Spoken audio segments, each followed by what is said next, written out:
God's timing is better. Alam mo, sa buhay natin, isa yan sa mga dapat nating mapag-aralan, lalo na sa ating relasyon sa Diyos. Kung nagtitiwala tayo sa Kanya, dapat diretso ito. Full trust, ika nga. Buong buo at walang bawas.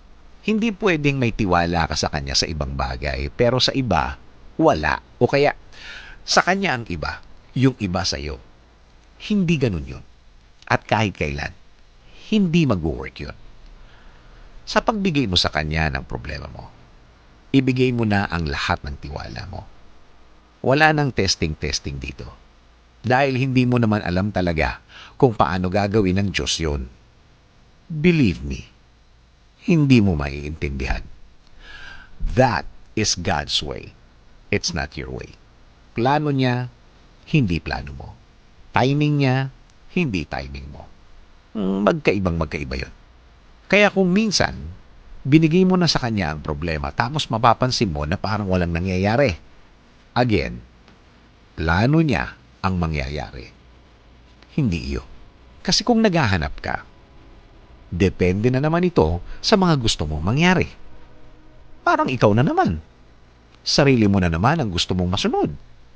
Kapag walang nakita, huwag mong isipin na walang ginagawa ang Diyos, na walang nagbabago.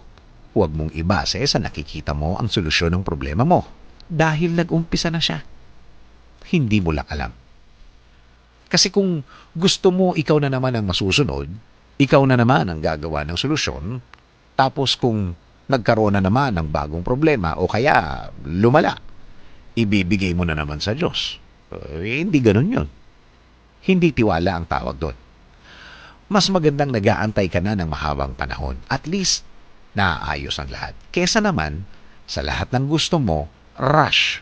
Pero, lalong palala ang problema.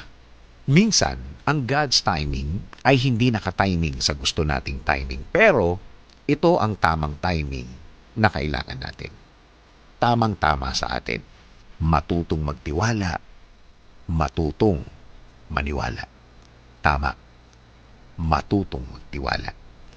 Kahit sa inaakala nating delay o kaya late, pagkatiwalaan natin ang mga delays at late na yan dahil nakaayon sa plano ng Diyos yan. Again, kapit lang, maniwala lang. Sabi nga sa Psalm 31:15, ang aking mga kapanahunan ay nasa iyong kamay. Iligtas mo ko sa kamay ng aking mga kaaway at sa mga nagsisiusig sa akin.